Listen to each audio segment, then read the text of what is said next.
Welcome to this Indian community tournament called the Rise of the Sultans.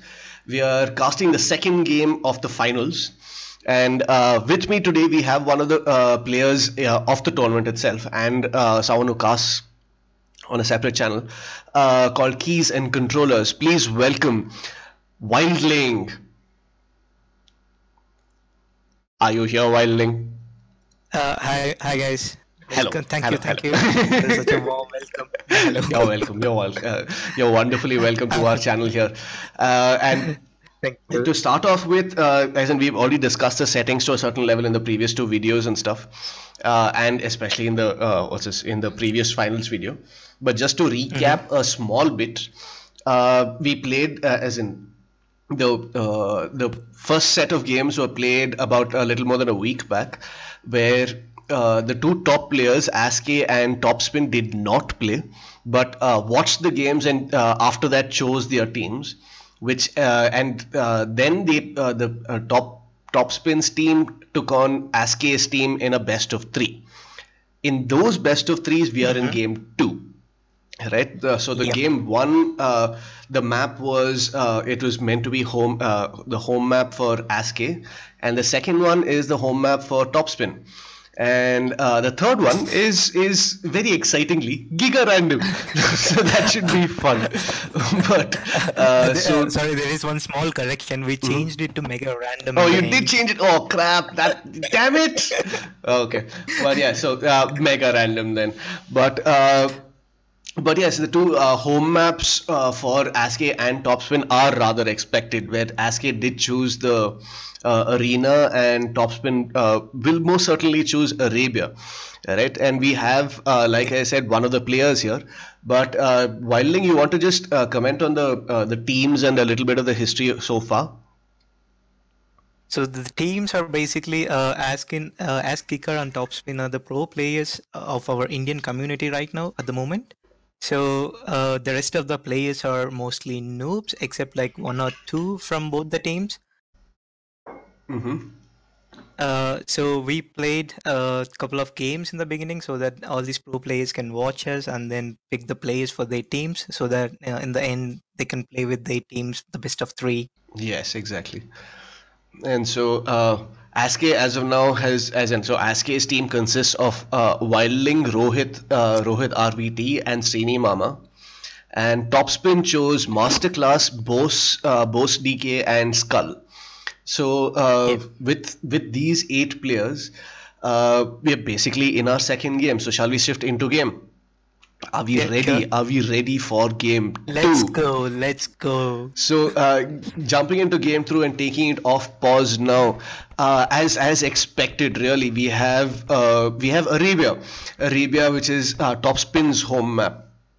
And starting with Aske's team, we've actually I think I'll let Wildling introduce Aske's team because, well, he was part of that team. So do you want to go? You can start with Aske and go forward from there.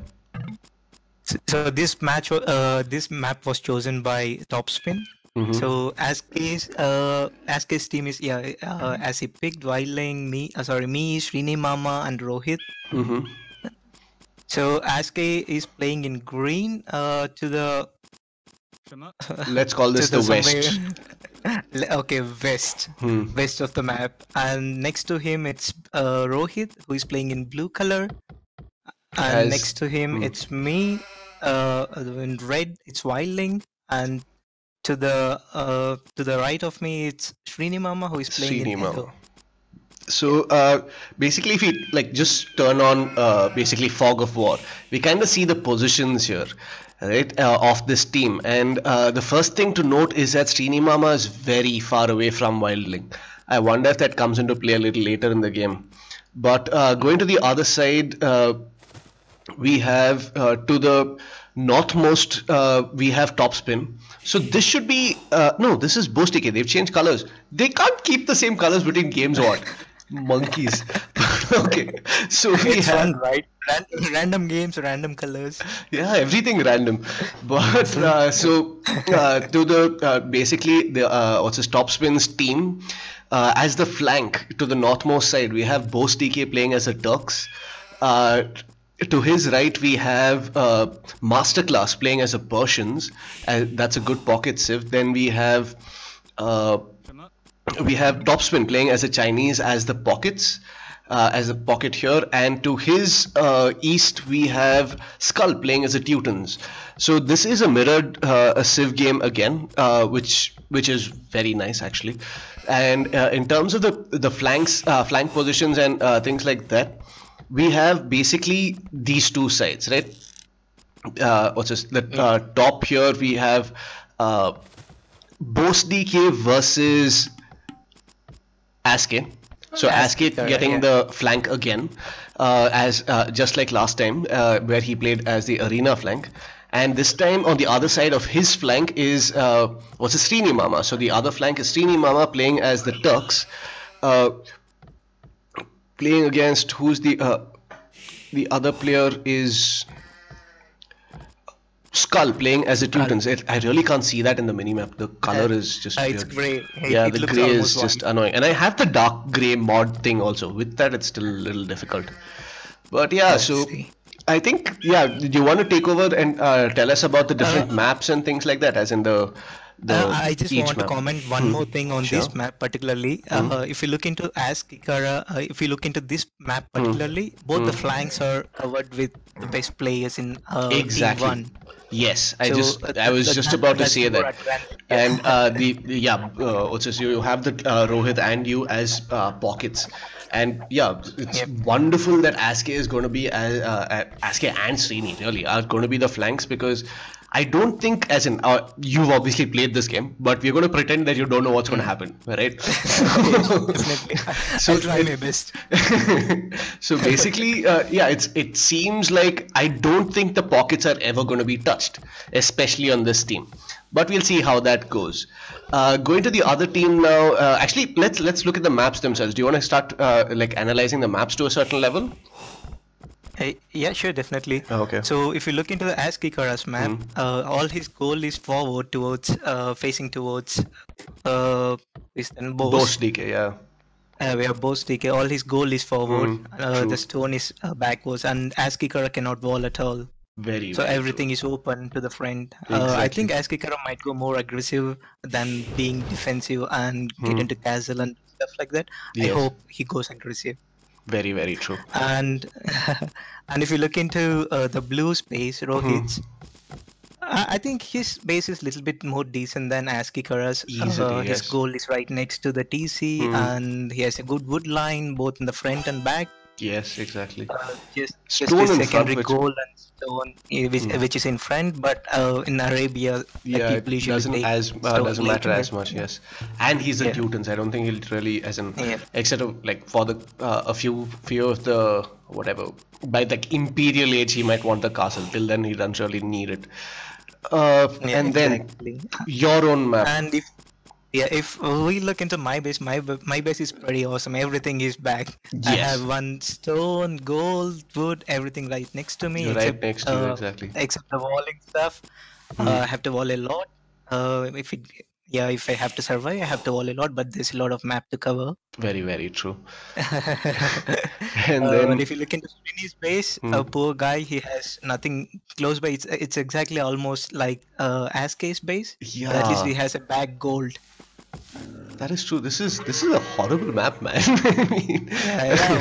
Like we cannot expect more better map when we are playing like 8 players in the same small. Very true. Exactly. Tiny, yeah. And he even has a hill hill between his base and the and the enemy flank here. Yeah, the skull. So that's going to be I think important later on in the game as well. So looking at Skull's base now as the Teutons. Woodline's a little far away, but to the front, his with the berries and everything, maybe he could possibly wall that area. But gold line slightly at the back. His boar is running away. Oh god, he misclicked something, and the boar is running away, and he's wow. This is I'm at 8:20. Sorry, what time are you exactly? 8:20 I'm at. 8. Oh shit. Where are you? Can you just pause it for a second because I'm still at 3 minutes. 3. Wow. Okay. So we'll pause. And meanwhile, I'll keep going. Yeah. While you get to this level, I'll keep explaining just talk about the map a little more. So Skull has his gold very close to the TC itself, so it shouldn't be too much of a hassle or defending that. But other than that, rather open map, as in his stone is literally nowhere to be seen. It's way off here. So basically, all his resources and this area where he's starting to wall here will become, I think, important for him, depending on what which area Srinimama wants to attack him from. His extra golds and things like that are rather far away. I don't think he'll have access to it for too long, considering it will be very easily raidable and things like that. So he'll have to start defending that before he can move to that.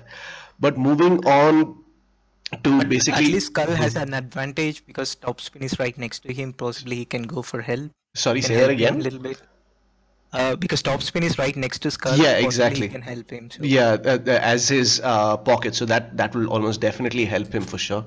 Yeah. And so here we have Topspin playing as a Chinese, and here his map, first of all, he is the pocket, so his map is not as important, let's say, but his gold is rather close. He had already 2 wood lines, kind of crappy wood, but it's okay. It's like manageable, really. It's not like that bad, but his extra gold slightly forward.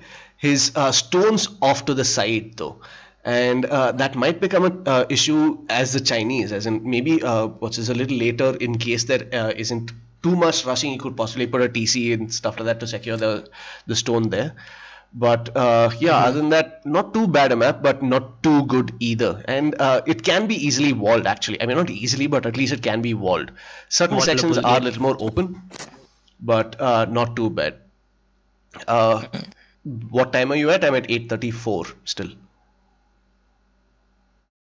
8:34. Yeah, I'm okay. At tell me when to unpause. 4 minutes now.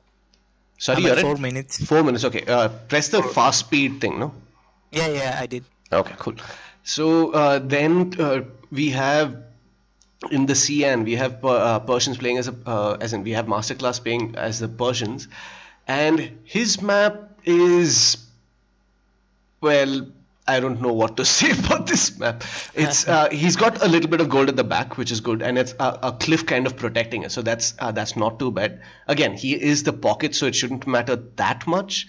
But he has a very good wood line, actually, as in very good meaning it's at least close-ish.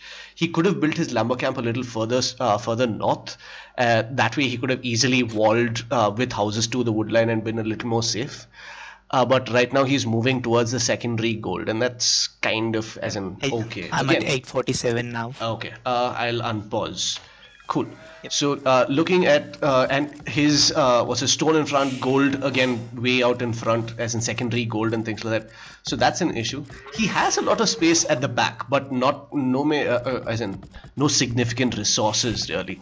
Then we have Bose playing as a Turks.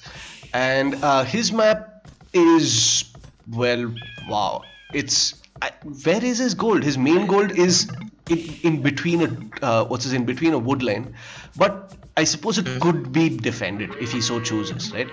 Exactly. Right. He's gone for the back gold right now just for that extra added bit of safety, considering his enemy here is Aske.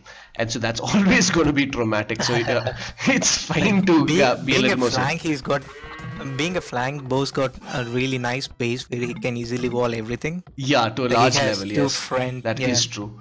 I don't know if he'll have the time though. Depends on what Aske actually does. But Aske seems to be walling himself. And so completely depends on what they're doing. There is some little bit of scout action happening, with a couple of scouts fighting here and there, but everybody is just about reaching feudal age now. What do you think the best strategies are for this kind of a setup, where you have both the flanks on one side rather strong, And you have Boss DK, who's not that bad really, but he's against Aske. And on the other side, you have Skull, right? So what do you think Topspin's team should try and do? So I think if they, I don't know whether they were talking or not. At least if Boske would have rushed Aske, sorry, Bose would have rushed Aske at least with towers or something like that. His team would get like a lot of time. Yeah, a little more pressure, honestly. Yeah. But exactly. by now, already Aske is completely walled. He's literally and I also saw walled. that Aske stole Bose from Bose from Bose. Yes. So here we see the first little bit of action. We have what's this? Wow, these things seriously run, don't they? So a little bit of action where Aske's archers coming in, and now they just became crossbow, and I think he lost it. So it's but yeah, so he's Aske is going archers as the Chinese, which makes a lot of sense.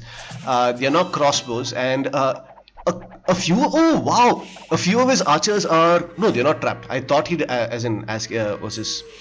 Bose had built that one palisade, but what time are you in actually? 21. Are you going on full speed? Yeah. Aren't you? Okay. Should I pause? No. Wait, where are you? No, it's fine. Go ahead. You're at what speed? I'm paused right now for a second. And right now I'm going on full speed. Okay, cool. So come. So here we see that Bose is defending his trying to defend his gold line with a tower, but maybe the tower should have been a little forward. Maybe that would have helped, I think. Do you see the tower and things like that in Bosti's base? Not yet. Oh, okay, cool. So we have a decent number of crossbows actually for Aske coming in, and we have Rohit also moving in with his knights coming into this section. And on the other flank, not too much action just yet. It seems like both of them trying for a fast castle, as in both of them have built a castle here. Is there another castle coming up for Skull? Not really, not that I see it. But Skull is trying to wall again. I think Skull really likes his walls and enjoys doing these stone walling halfway throughs and things like that. But yeah, we have Aske going really onto the other side. He's basically going to the pocket right now, or is he? He seems to be just exploring at this point, really. But we have Rohit coming in as well with his knights, and yeah, at this point, Bose is quite a lot of his population is idle. A few knights from Masterclass just hanging out there, not doing much. But yeah, as in at this point, they seem to be they just seem to be have defended it decently well. Just waiting on Aske's next move. Monks coming in to take down the couple of knights that this one was Masterclass seems to have thrown that way. Standard arena style. Sorry, say that again. Standard arena style. Yeah, exactly. He's like stuck to his basics, and he'll keep going at it. On the other flank, though, we have you. Welcome to the party. But he's just in time to see that castle. And we have Srini Mama's Janissaries. Will this castle even go up? How many villagers is he gonna lose? Oh my God, that is. That hurts to watch. I don't know. As in, we keep talking about the cost of a castle, but dude, this is like blood, sweat, and tears kind of level, and the castle's not up. It's close. It's very close, but nowhere close. As in, I said very close and then said nowhere close. As in, it's like touch and go kind of thing. They're like a few hundred HP remaining. And but is he gonna risk it? Is he sending a couple more villagers? Yes. And yeah, he's up. He got it up. He got it up. But how many villagers did he lose, man? That was painful to watch. The Janissaries taking a step back, but on that hill, on that very important hill, Srini Mama's building a castle. He's going for it. His Janissaries are protecting the villagers in case there are some knights or something that rush out. But as of now, Skull doesn't seem to be doing much. He's yeah, he's lost a lot of villagers here. That's gonna hurt. That's really gonna hurt. Coming back to this flank though, it's we are gonna keep jumping between these two flanks. But on this side, what I just saw TC down. Wow, Bostike's TC is down, and he's moving all his villagers. Holy mother of God! When did that happen? We missed it. We missed it. Oh jeez, this is and this is mostly Rohit, I think. I don't see too many of Aske's units here, which begs the question: where are Aske's units? Aske is busy in concentrating to getting into Master's Class base. I think he's spreading himself. But where is Topspin then? Topspin needs to start moving in quick, like pronto, immediately. If they can do anything. And Aske is building his castle up there. He's as in map control, man. This is insane. At this point, if you were to say map control, what kind of percentage would you give it? Considering Bostike's base is like, well, gone. He's building further north. They lost the complete right flank. It's just advantage for them. And at least here now they have the top spin. He's into action now and he's trying to protect his flank. True. Let's see. He's coming up with his cavaliers from the Chinese. Is this going to be? Is this in time? Is this anywhere close to being in time? Both sides, as in both flanks, have lost a lot, right? Already. Yeah. Anyway, looking at the pockets and everything, we actually, wow, this I didn't see. Topspin is coming at Aske. He's actually at Aske's base. This is good actually. He has his cavaliers attacking your town center right now, and at this point in time, Aske doesn't have anything here. He's built even his castle way up in front. He has siege workshops and things, but they're way out in thing. Rohit sending a few knights back to protect this. Will it be in time? Will it be anywhere close to enough? Aske losing even more villagers and things. Is he losing that TC? Wow. What time? Sorry again. What time are you in exactly? 35, 36 ish. 35, 36. Oh, I'm at 40. Okay, I'm at 36, 15 now. Getting there soon. But what's this? Aske, yeah, in the little spot of bother, but Rohit comes to the rescue. In the meanwhile, Aske builds up his a couple of knights and sends them forward. This is interesting. On the other flank, this is like super switching between flanks. That's all we're doing this entire game. Rohit with bombard towers coming in. And is this over already? Are we seeing the end of the game? They lost both the flanks. Yeah, basically, as in, okay, at least, what's this? This flank, this side, with Srinimama and Skull. Look at my base. Yeah, no one's touched you. No one's come anywhere close to you or Rohit. That's the point of a flank, to protect your pocket. And they've done a wonderful job. Did you thank them? But you're coming up in front as well. I see you try to build some stables and things like that. As the Persians, that obviously makes a lot of sense. I think you are a little bit behind. Yeah. Okay, I'm still at 39 just now. Okay, when you hit 42, let me know. 42, wow, pause. Okay, stay there. But yeah, in the meanwhile, you could possibly tell me what I should keep an eye out for and things like that. But yeah, we have like all of these people. Skull has like a TC behind Topspin right now, to the absolute edge of the map, literally. As in little this side at least would have built a farm that side, but no, we'll be completely super safe and touch the edge and build it. So yeah, this is almost over at this point, man. 2 bases are completely done. Very soon, Srinimama is going to start taking the resources here, and Aske is going to start taking the resources from Bose, and then I think, yeah, then it's basically GG. I don't think there'll be anything left to do really. A fair few, what's this, Cavalier and things like that coming out for you. 1+1 defense. I mean defense and so not what's this, attack upgrades done. Srini Mama just rolling through. He's just like finishing up, clearing up all the TCs and things like that. This guy's base is done. There's nothing left here, really. And also the boss's base, it's almost gone. Yeah, but he's at least trying to rebuild. Yeah, and everybody, as in Bose just moved backwards in the map. Skull basically went behind Topspin. He's like, Topspin, you take care of all of this shit. Just went right at the back. But at the same time, your team, both pockets not touched at all. Right, as in, I think Topspin tried to go after Askey's thing a little bit just to, like bother him a little more, just to like play with the flow of the game and stuff like that. Yeah. But I don't think that worked out too well, really. As in, there really wasn't anywhere close to the amount of damage necessary at this point.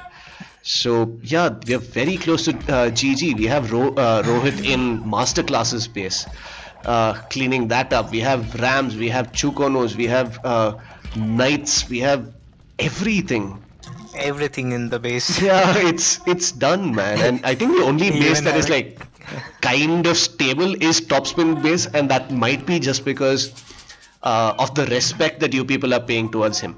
As in, it's like let's get the 3 weaker people and then we'll all take care of Topspin or something like that. At least it seems that way, because so far no one's gone into Topspin's base at all. Now you should look into my base. Evidently, Topspin finally chose to come here. Yay! And you lost a TC and everything. Good, so at least trying something. But do you think this is too late? Is this? I think it's too late. Yeah, we are at okay. I'm at 44. Sorry. Yeah. Yeah. What time are you? 44 is fine. I'm at 43. Okay, I'm at 44, 45, and it's moving ahead. But yeah, Topspin cleaning up here. A few of your Cavalier trying to defend, but not wonderfully succeeding. But this exactly gave them a lot of time to reboom and then get back into the game. Hopefully, let's hope it gives them that much time. True, but do you think, okay, at this point, your TCs are under fire and everything, you've lost pretty much all your farmland, and you have a few stables in front and things like that, but and now in Srini Mama's flank, we basically have Topspin coming back there because he's kind of cleaned you up to a certain level. He's going after Janissaries and all the Bombard things. He's already taken all of them out. There are no more Bombard cannons spotting. But I suppose they've done their job, really, the Bombard towers, where they've basically cleaned up the base. They've destroyed all the buildings. They're gone. But but at least go on. At least they now Team 1's pocket is completely gone, one pocket. So now Srini cannot handle like 2 people at once. Yeah, that I think is the issue. Like all Bombard cannons and everything is gone. Everything is finished. You know, he has to basically rebuild his thing. The Chukonos from Topspin, and basically he's going Cavalier and Chukono mostly, but he's also running out of gold, so he kind of has to go into light cavalry as well just to keep the numbers up. And but for now he's gotten he's gotten Srini Mama out of Skull's original base. Skull has resettled right at the back in the corner of the game, corner of the map, as has Bostike in the other corner. So they basically restricted themselves to something like what, 20% of the map? 20%, exactly. And the rest of it is given up here. But at the same time, Topspin has managed to bother you to a certain level. I don't think he can do that again with his Rohit's halbs and things like that coming in, and you have a decent presence as well. As in, although he did break down one of your TCs, you have quite a few more, and you have quite a few more coming up even. So it's quite okay. Rohit actually playing rather well this game. I like the way he's doing this thing. And now both Rohit and Arnab, they are now moving to Masterclass base. Yes, I can see that. And actually Rohit with quite a few units at Topspin's base even. And Askey with a few monks here and there and things like that. So finally Topspin's base is under threat. This is as in under threat, I say, but as in not in any major danger just yet. So, but Skull has moved forward now. He has a pikeman and a lot of skirmishers. Which can easily counter the Srini's composition. That is true. But as in, is it too late again? As in, he still has his bombard cannons and things like that. Then they could take down a lot of the skirms. He as in that entire flank basically has skirms and light cabs, which is that anywhere close to being enough? And let's always remember that Srini Mama at any point, assuming he really wants to go suddenly, I don't know, Cavalier, I mean not Cavalier, what's his light cabs or something like that, has that available to him. He is already the Turks. He doesn't need to research anymore, right? As in basically he'll have Hussar just immediately out of the gate. So in case he ever switches into that, that might be. That we had really completely goes Janissaries and bombard cannons. I back him up with your cavalry. Which makes sense. As the Persians, you do have a stronger cavalry, but you're not really in the game yet, are you? As in, you've built your stables. No, but I just lost everything. So as in your base. So in terms of resources, you were, I'm pretty sure, struggling. But looking at the kill death ratios for Aske, it's at 218 to 174. We have Srini Mama at 166 to 92. So actually better than Aske's ratio.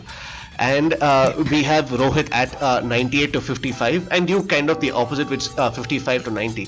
But overall, I think your team has done way better than I think at this stage, if you had to call it, right? And assuming you didn't already know the results, where do you, as in, do you think we could call it here at this point, or does Topspin and everybody have a chance yet? Right now, I don't think so. They had any opportunity to get back. They have any opportunity to get back into the game. But actually, maybe Topspin, maybe with a little bit more counters, I think he can easily get back into the game. Yes, and huge battle here in the flank with you and Srini Mama. Srini losing quite a few of his Janissaries. But just even Rohit is here with his halbs. So. But all of Topspin's light cav are gone now. All he's left with are Chukonos and Skull Skirms. So it shouldn't, as in this army comp really isn't that strong, right? Basically, Cavalier, a lot of them would decimate this force. On the other side, we have basically Rohit has taken over Boss DK's space. He's like moved up ahead. He's like, thank you for the gold, thank you for everything. I'll stay here now. And he's like settled himself. And basically we have Boss DK moved back, and he's got a completely fresh base. If we switched on the game now, right, would you know that Boss D has shifted bases? Exactly. He went all over. Seriously, as in map control is so much in favor of it, especially on this flank, right? With Aske and Rohit, we playing wonderfully well. I think, as in there's a real proper synergy between the two of them. Then they're like just steamrolling through both those sides, which is very nice to see, really. I think it's because of Aske and his composition. He actually killed Boss in the beginning itself. Exactly. As his Boss, I don't think has recovered since, really. Yeah, that's true. He's been at that thing, and now we have Masterclass, and he has actually the bell going off. He's like, he's stuck. There's nothing he can do. Aske is, he's going to finish him. He doesn't have anything to defend with or anything like that. So it's true. Masterclass but actually on the other flank where Srini is there, actually Topspin and Skull pushed us a lot back. I agree. They, as in Topspin with his initial army comp of those, as in basically the meat shield of the light cav and everything, did rather well, really, against the Janissaries especially. And especially meaning they allowed for the skirms from behind to take on the Janissaries at all, just because of the meat shield in front. But now we have Topspin coming back, with even more light cav and quite a few camels and things like that as the Chinese. His army of Chukono he will preserve, as in he does not want to lose that army, and he will have a meat shield in front of it at all times. So we have Chukonos and Skirms coming up in front from this side of the flank, and some cavalry coming in from, as in paladins basically coming in from you. But it doesn't seem like you and Sinimama are wonderfully coordinated, right? I don't know if that happened really well. What do you think? The plan was to mass paladins first, because and then go and attack. A lot of Chokunos and skirmishers. Very true. I just cannot take them like with 5 or 10 paladins. Exactly, I agree. But on this side, we basically have Aske at Topspin's base. He's brought his Chukonos all the way, and game is paused at 59 minutes. Was this GG? After this, like, we played for 5-10 minutes more, and then it was GG. Why? This is the second game that it's like paused, and did it drop twice or something? No, we did not drop. Like whenever I watch this the game back, it goes up to 1 hour, some 5 minutes something. Oh, okay. I don't know. It just like paused and it says, game was not rated and we're done. So, but yeah, I honestly, I really don't think there's any way that Topspin's team could have come back from something like this. 3 bases completely gone. We have Masterclass, we have Bose DK, and we have Skull's base basically replaced. Bose did move back, as did Skull, and as in his second base, Bose's second base is still kind of secure, but Masterclass is completely gone, Skull is completely gone, and we have Aske basically knocking on Topspin's door. So yeah, it is just a matter of time before it completely dies. So going into go on. Before they resigned, Aske started fighting with all those scouts, light cavalry, and so he lost, as in you ran out of gold and things like that. Did you even, did you people consider that it might have been time for trade and things like that, or anything like that? Not exactly. I mean, the way that we were pushing in right from the beginning, we thought, okay, trade was not necessary. Oh, okay. Because generally team games like this, by around the 35-40 mark, you start trade. That's when you still have the gold. You've just built your first set of, as in not just the first set, but you're maybe possibly running out of the first pile of gold and things like that. You're possibly moving to your second and third piles. And in situations like that, it's always better to get your trade running before you run out of gold completely. I mean, that is actually true when we cannot push both the flanks backwards. Yes, exactly. But so, then here, in this case, we pushed both the flanks backwards, so we thought maybe that's not. Yeah, I don't think it was truly necessary. As in, like we were saying, another 10 minutes and we're done. There's no way there's going to be anything that's going to come out of this. Yeah, we were just selling stuff from. Yes, that is true.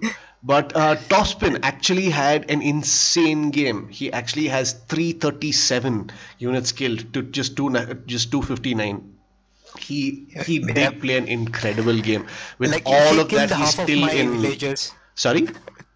He killed half of my villagers. Yes, completely stopped your push. I mean, honestly, just that one attack on you, and the fact that it delayed there, allowed him to go after Srinimama's Janissaries and things like that. So Srinimama couldn't keep his Janissary for too long. So that unit comp suddenly became Janissaries and bombard cannons rather than Janissaries, bombard cannons, and the Cavalier there. And the that I think was very, very important, as the not just the meat shield, but things like skirms were on the field, right? And I think Topspin, being a pro player, I think he understood the ratio very well. Yeah, exactly.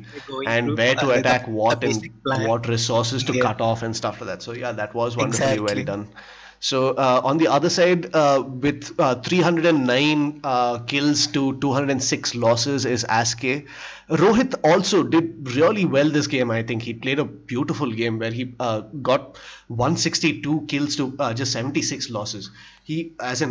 Although it was Aske, who broke Bose DK's base, I think Rohit was the one who went there and then kept them from doing anything further. As he played a really good pockets game, I think. Yeah, he did very well. He saved me. He saved Aske. Yeah, and yeah, he had halves by all sending over the halves. place and everything. It was brilliant. He was the only one who had halves in our team. He was just distributing 30 halves to Aske, like 50 halves to me. He cleared out the complete paladin rush. Yes, I saw that. So I think he played a really wonderful game. So as expected, we have Aske and Topspin with the crowning glories for their two individual sides, but yes, it was Aske's team with Srini, with Rohit, and especially with Wildling, who is here with us today. Hello, who won this game. Thank you for having me. Of course. But yeah, man, this was a wonderfully well active game, and it wasn't like it wasn't like messy. It was almost like you could write this down in a script before going in. I mean, I don't mean the winning and the losing, but in terms of where the battles are supposed to happen, where as in who's going to be attacking whom and at what stage in the game, and all of those things. We were actually on Discord and we were coordinating all the attacks and stuff. Yeah. Like where to go and what to do. Exactly, so and that was really well done. As in terms of map control, I think for most of the game, your team had close to 75-80% throughout. I think after the first whatever, I think as soon as Boasty's base was gone, I think that was the beginning of the end, really. As in, I don't think they could come back from that properly. If Boasty had, I don't know, survived for another 10 minutes before, as in say Aske was for some reason 10 minutes late, then this would have been a completely different game. Yeah, different game. Absolutely different game. Like it was just 80% of game was over in Castle Age itself. Exactly, like, and the flanks were gone. It was just that it like that snowball effect, and it was not like Boasty played that bad a game either. It was just that Aske got there a little too quick. He was a little impatient. Next time we'll tell him to wait. But really well done to your team. Congratulations on the win, man. So this is a 2-0. So congratulations on the trophy as well. So wonderfully well done. We definitely, as in they did definitely play the third game as well, and that's mega random. So that should be a lot of fun to watch, which we will do immediately after this. I think we'll take a 10-15 minute break, or do you want to start immediately? We can take 5-minute break. Oh, okay, cool. Okay, so I'll cut this stream and we'll restart things. So please do join us again. That way it helps with the what's this? Then I don't have to sit and split the videos later. So it saves me. And we'll have time for coffee. But yes, thank you for watching. And as you mentioned in the previous two games and things like that. We are an Indian community of players. There are quite a few of us here. And there are tons of links in the description and things like that. So please check them out. We've just set up our own, as in not really set it up, but at least we got our domain and things like that just recently. And it's a very nice domain, if we may say so ourselves. It's a beautiful domain. AOE2.in, right? So that's basically AOE2.in. And that's the Indian community of AOE2 players, man. So welcome. Please do join us. We will be adding, we'll first of all set up the site. It's not yet done. We have a lot of. Right. We have the site. We have the domain now. We have the domain. That's all we do just yet. But we have a lot of different kinds of information that we will put up there. The main things being obviously that the tournament. Announcements and whatever new things that we are setting up will go there, and basically whatever official tournaments that we can have for the community and things like that. There are ideas of possibly setting up a leaderboard and things like that. But in terms of a little bit of story, right, before I go into the rest of the links, this entire community, this Indian community of us basically was set up around when the Nations Cup was happening. Right, and during that time, all of us play AOE2. Agreed, the few of us are noobs, right? We are. That is fine. It's okay. Most we enjoy the game. Are noobs. Right? But it's kind of sad that we didn't have a team representing us. It's not like we don't have really good players. It is just that we were not organized enough to have a team, play with each other or whatever, practice, figure out who's good and things like that. So that is when I actually think we met on one of the YouTube channel comments, and that's where this idea kind of started and basically kicked off. And huge props to people like what's his KTGO with his own channel and things like that, who've been doing it for 2-3 years now. His as in links obviously in the description. Thanks to people like you who've organized this particular tournament. So thanks for that. It's just not me, like you, everyone. Yeah, that's my point. Like, and it's brilliant because it's not like there's this one guy and he set up the community. It's a community. It was like all of us. It was literally the community creating this game, this entire tournament and everything. There were people who are designing logos. There are people working on the website. There are people figuring out the rules for the next thing. There were hello. Can we at some point mention the prize money, which is also donated by the community, and things like that. Sponsored by the community. Exactly. The entire thing was, and it was not even like the brainchild of one person. It was discussed by everyone. It is not like one idea that was. So that way, I really enjoy this community. It is absolutely brilliant. I'm extremely glad to be part of it and things like that. In case anyone here listening is interested and wants to be part of this community, and there are quite a few people who play this, play on Woobly, play on HD almost every day as part of our group. So join and find a game you can invariably find someone to play. As we mentioned in the previous ones, a lot of our senior players are people like Ask and Topspin, for instance, do like help us noobs quite a lot, right? And that we have to thank them for. I think I'm going to do this every video. Thank you, Ask and Topspin and Patience and everyone, man. All of you people who are brilliant, Light and DZ, Light. All of recently we have one more guy, Dragonstar. Last night he offered his help in training all the noobs. Oh, very nice. See, this is what I mean. This is just absolutely brilliant. So thank you to all those players who are slightly better than us, but have taken the time to play with us still and help us with. There should be someone to teach us what to do. Exactly, and at least let us know what we're doing wrong and point out like I know army comms and things like that, or in our case, build a house. Exactly. But yes, this is what we do when we play. But yes, please do join us for even more fun. In about 5 to 10 minutes, we are going to do the last game, which is the mega random finals, the last game of the Rise of the Sultans. Right, a few of the links are in the description below. We have a Discord server, we have Facebooks, we have Facebook page group thing, we have a WhatsApp group thing, we have KTGO, who's cast quite a few games with me already, who has a channel of his own, which is linked in the description. We have Wildling, who's casting with me now. His channel is called Keys and Controllers, and that's in the description as well. So please look at everything, subscribe, do all of that jazz, and we'll see you in about 10 minutes for the last game, I think. Okay. Yep. See you soon. See you guys.